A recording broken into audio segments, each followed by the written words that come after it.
All animals out there, this is Marc Ferrari of Keel and Cold Sweat.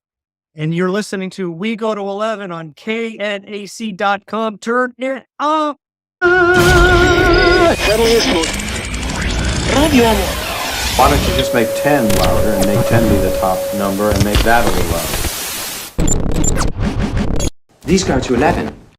So let's get going, man. Hey, thank you. This is going to be for KNAC.com. So, no stranger. You're no stranger to the airwaves on KNAC back in the day. Now it's, now it's a .com. But what's one of your fondest memories about KNAC? Well, when I moved out here to Los Angeles in 1984, heavy metal was, it was everywhere, man. It was amazing. It was like being a kid in a candy shop, remember the KNAC t-shirts. I had one of those pretty early on, Yeah. Being able to listen to such great music on, the regular FM dial was just amazing. I moved from Boston, and they weren't playing too much metal back there. It was definitely a different kind of music that was popular back there in Boston in the early 80s. So fond memories of KNAC, and of course, I remember coming down to the station a long time ago. Mm-hmm. Right. Yeah. One of the cool things though is that, and I'm going to mention the other station, which was Z-Rock, which was one of those affiliate kind of satellite stations, and they picked up on Cold Sweat pretty early on. So, that must have been pretty cool to kind of, hit those airwaves, because they did have, select markets and stuff. Yeah, well, fortunately, I had some friends in the K-Rock, Z-Rock, family, and they were always kind to Keel too. They played a lot of Keel, so I think there was just probably an interest in the continuation of what I was doing after Keel that helped. Was Z-Rock out of Dallas? Were they out of Dallas? It was based in Texas. I might have been Dallas. Yeah.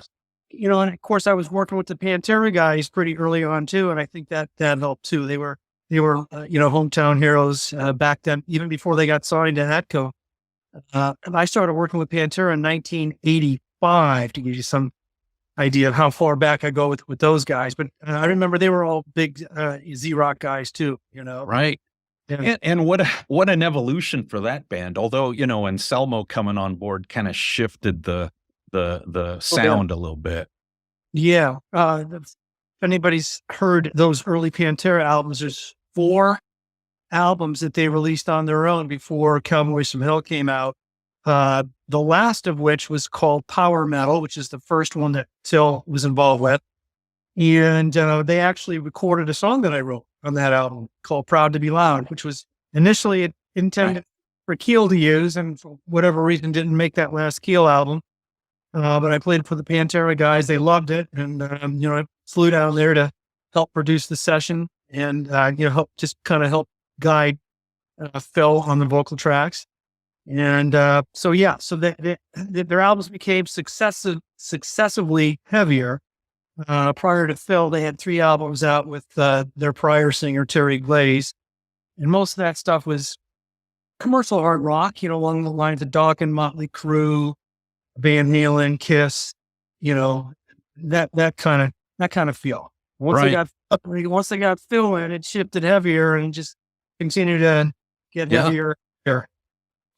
What's interesting, huge Keel fan, huge Black and Blue fan. There's some parallels there with the two bands. Great singers, great guitar duos, Gene Simmons. Yeah. Several records, several shots at breaking, but for whatever reason, the two bands didn't break. And I love them both.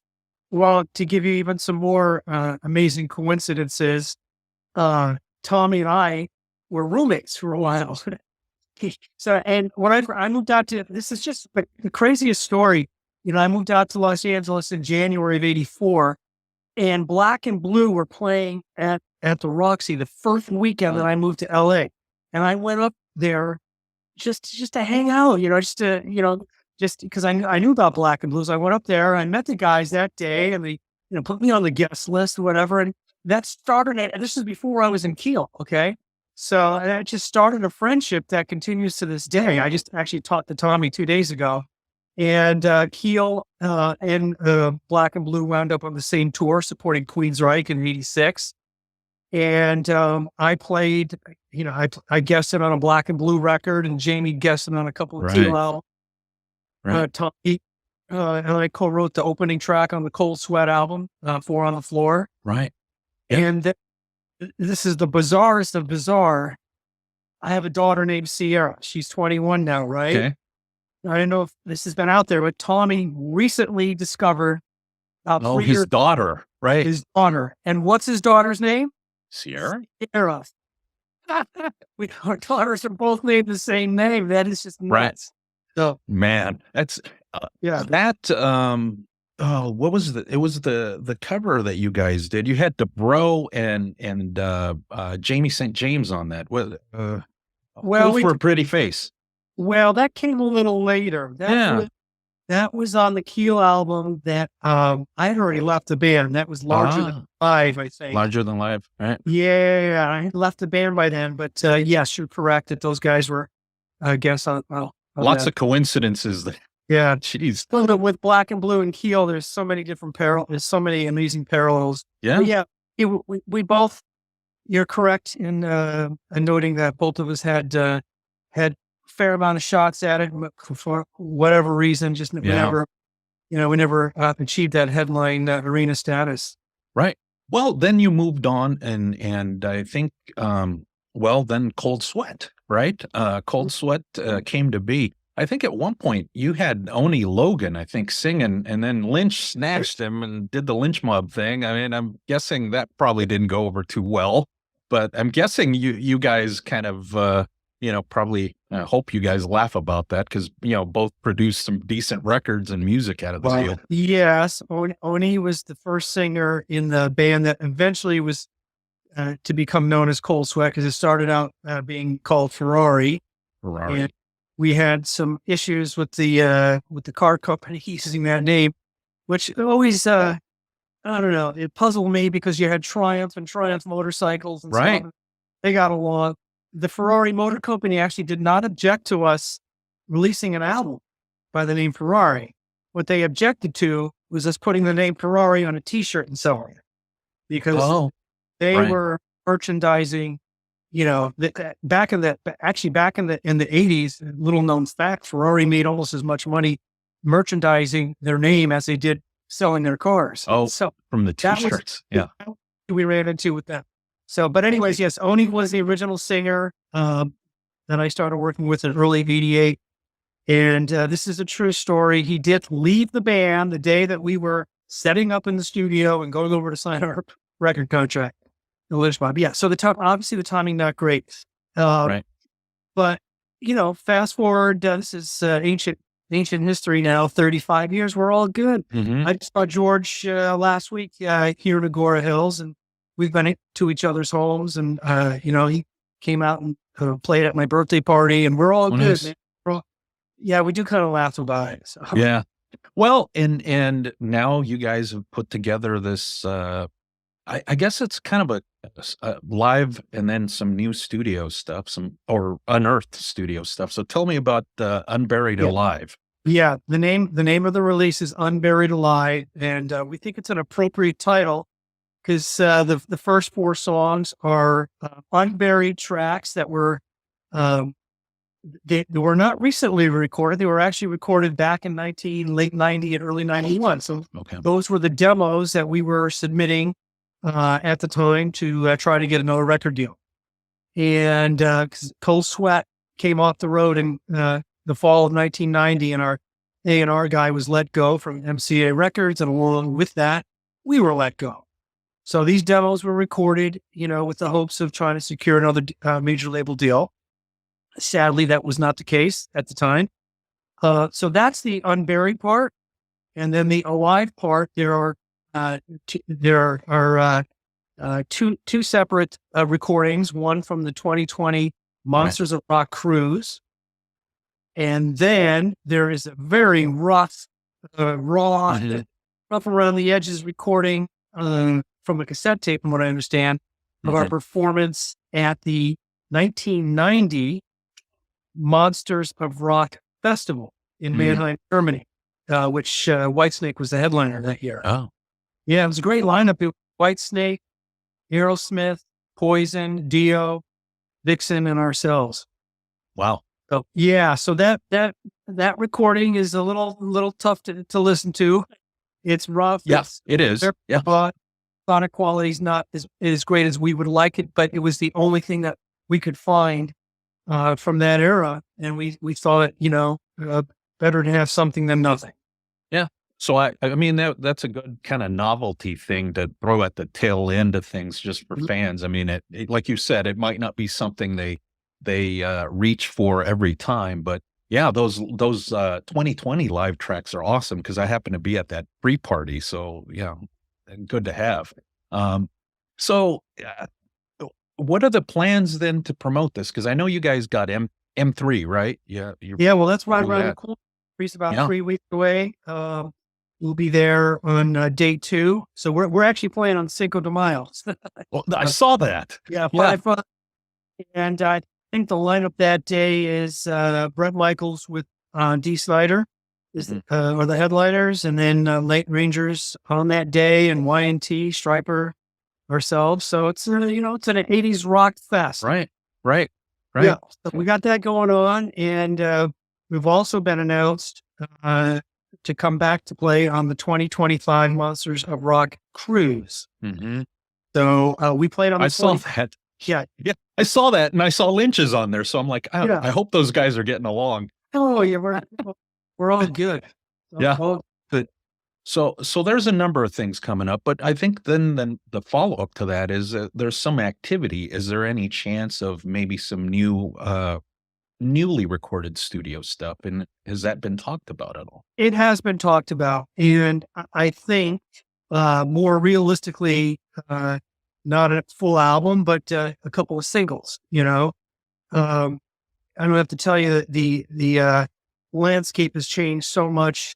In the post Spotify era. Unfortunately, making records these days, is I hate to say it, there's really not a lot of incentive to do it, and there's not the financial reward. Not that we do it only for that, but these days with everybody leading separate lives and everything else, it's tough. It would be tough to write a full new album. Right. A couple of singles, I think, are more realistic. Something that we like doing. I guess, one of the things that's got to be a little bit gratifying is the fact that, even though the album is out of print, it has been reissued a couple of times. So, and it gets snatched up pretty quick. Yeah. Well, I think the original pressing got snatched up pretty quick too. There's one of the guys in the band just sent me a screenshot from eBay, and somebody is selling the CD in the original box, that Long box. Yeah. Well, they're asking $250 for it. I God bless them if they can get that. But even the ones that are out of those boxes, they're $30, $40, $50. And it's a good feeling to know that that project, the Cold Sweat album, is still resonating with folks. After I wish we would have had more of that love back then, but it just wasn't meant to be. But it's a good feeling to know that album, kind of resonated with people, and it certainly was a snapshot in time of what commercial hard rock was back then. Out of curiosity, I mean, what inspired putting the cover tune on the debut album? Oh, well, I'm a big Foghat fan. I'm a '70s guy. A couple of the guys in the band were younger than me, and Chris, our bassist, was born the same year as me. So we're '70s guys. And I just always loved the energy of that arrangement. The Foghat didn't write that song. As a matter of fact, the Stones covered that song. Right. Too. I'm sure there's been many other covers on that, but their version just was a great party track, and so we took that version as the the stepping stone here that we put a little bit of our own arrangement in there. And I think actually really bizarre timing. I think Tesla actually released a version of that song too around the same time our album came out. Oh, God. Yeah, it was really bizarre timing. Yeah, right. But, I always love Foghat. The Fool for the City album. It's just, one of the classic of all time, Right. And, And that's a great tune. I mean, Fool for the City, that's kind of on my playlist, whenever I go to shows. So, yeah. hey, I was going to ask you too, do you or have you ever owned a Ferrari? Probably a stupid question, but I'm currently on number 2 right now. I currently have a 458, which is, actually, for all you car freaks out there, it's the last of the naturally aspirated V8 engines that Ferrari manufactures. Now all the V8 cars are turbo. But yeah, no, I'm lucky enough to drive my namesake. I'm not related to Enzo, so right. It wasn't given to me. I had to earn it. Right. Yeah. So one of the things, I know we talk Simmons. Do you have a good Gene Simmons story? Well, I got lots, Well, one that you feel comfortable sharing. I'm sure there's probably some questionable ones. Well, one of these, if my friends could see me now kind of thing, first of all, Gene, he was imposing, when we first met him, because he's a serious guy. I mean, he does joke around a little bit, but for the most part, he's got this low booming voice and, he's a pretty serious guy. But I remember once we went out for frozen yogurt in his Rolls Royce. I'm like sitting in, he's driving me in this Rolls Royce and we're going over to Penguins, which used to be a frozen yogurt, frozen yogurt store they had here. It was a chain of some sort. And that's one of my memories of working with him on the Right to Rock album was like taking this, frozen yogurt break and driving this huge Rolls Royce, trying to squeeze it in this little parking space there. It's just, and then just being there with him. That was one memory. And we were also extras on, he did this silly movie called Never Too Young to Die. John Stamos and Vanity were the co-stars, and he played a Matt Knight in this movie.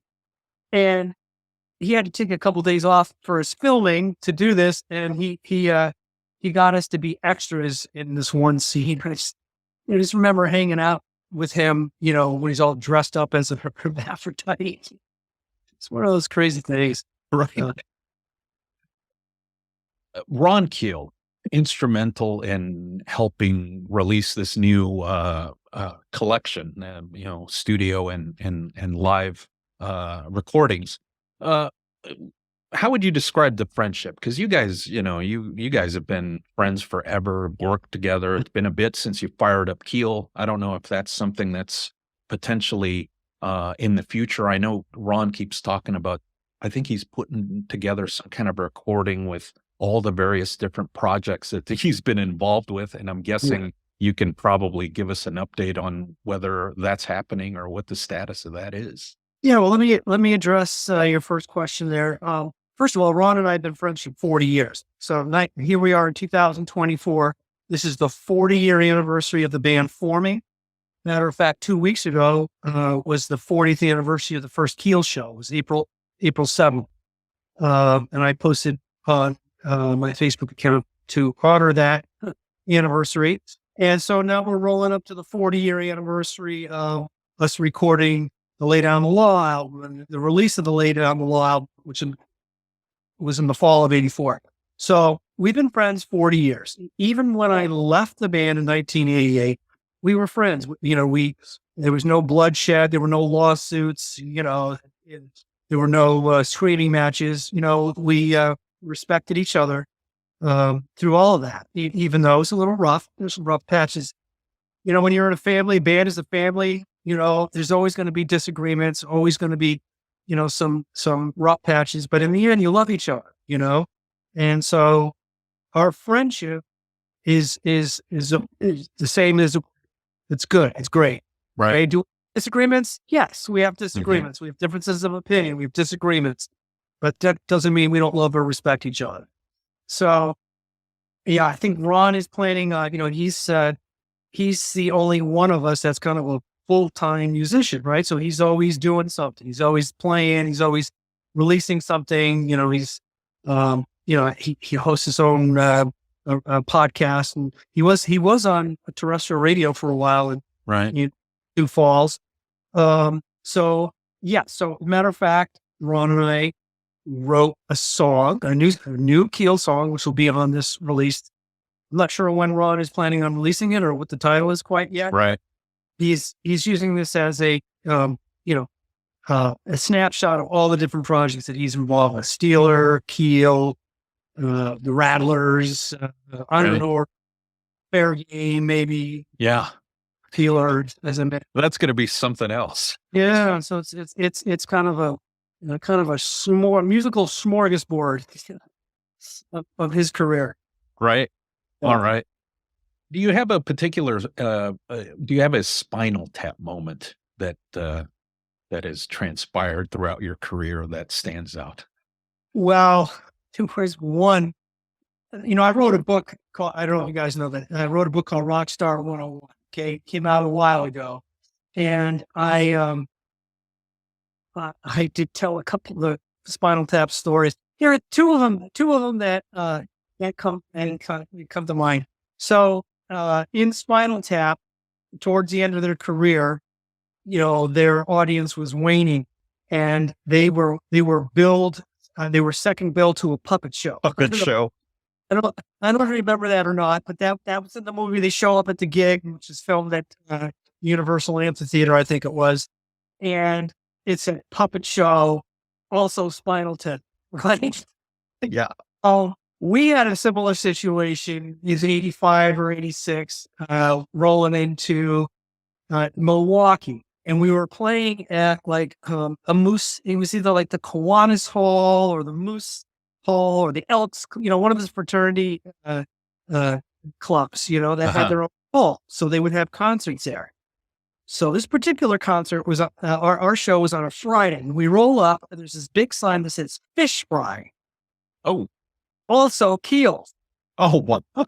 We were second bill to a fish fry. A fish fry. Yeah. Oh, well, you can't beat that. That's kind of in line with that. That was one of them. And then the second silly story I remember. So we were at a motorhome for one of our tours before we had a tour bus. Right. We were in a motorhome. Right. Motorhome has a air conditioning unit on the top. Right. And so we were running late. We were running late to an in-store one day, and our road manager sees what he thinks is a shortcut on a map, right? And so we roll up to this bridge, and the bridge says clearance, 12'5" or whatever it was. And so we get out the manual of the truck. Oh, we're 12 feet with the air conditioning unit. Wrong. Right. Oh no. Off it goes. Stuck. Yeah. We had to deflate the tires, and somebody had to come get us. It was truly Spinal Tap, getting a motorhome stuck under a bridge. So man. Awesome. I think any band will tell you, you're on the road long enough and those kind of silly things happen, Right.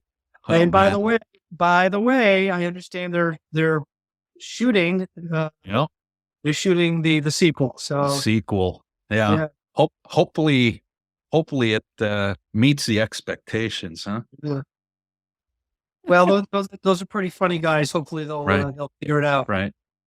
Hey, thank you for your time, Mark. This was fun. It was a blast. Hopefully we can connect again at some point, as you get ready to probably release some of these singles, or maybe just because, why not? We can connect again.